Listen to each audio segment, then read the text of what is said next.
नमस्कार, मी कमलेश पवार. 13 वर्षे कोमामध्ये असलेला तरुण आणि शेवटी न्यायालयाने दिली इच्छा मरणाची परवानगी. हा निर्णय भारतासाठी ऐतिहासिक का ठरला हे आपल्याला जाणून घ्यायचं आहे. उत्तर प्रदेशातील गाझियाबाद येथील हरीश राणा हे इंजिनिअरिंगचे विद्यार्थी होते.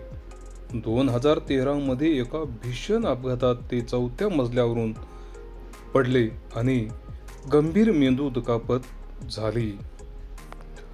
ते 13 वर्ष कोमामध्ये होते आणि पूर्णपणे लाईफ सपोर्टवर अवलंबून होते. अनेक वर्ष उपचार करूनही बरे होण्याची शक्यता नसल्यामुळे त्यांच्या कुटुंबाने सर्वोच्च न्यायालयात इच्छा मरणाची याचिका दाखल केली होती.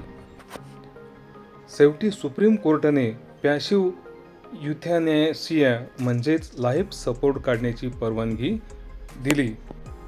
हा निर्णय भारतात right to die with dignity सन्मानाने मृत्यूचा अधिकार याबद्दल मोठी चर्चा निर्माण करणारा ठरला. तुम्हाला काय वाटते? अशा परिस्थितीत इच्छा मरण योग्य आहे का? तुमचे मत कमेंटमध्ये नक्की सांगा. हा व्हिडिओ जर तुम्हाला आवडला तर लाईक करा, शेअर करा आणि सबस्क्राईब करायला विसरू नका. धन्यवाद. थँक्यू.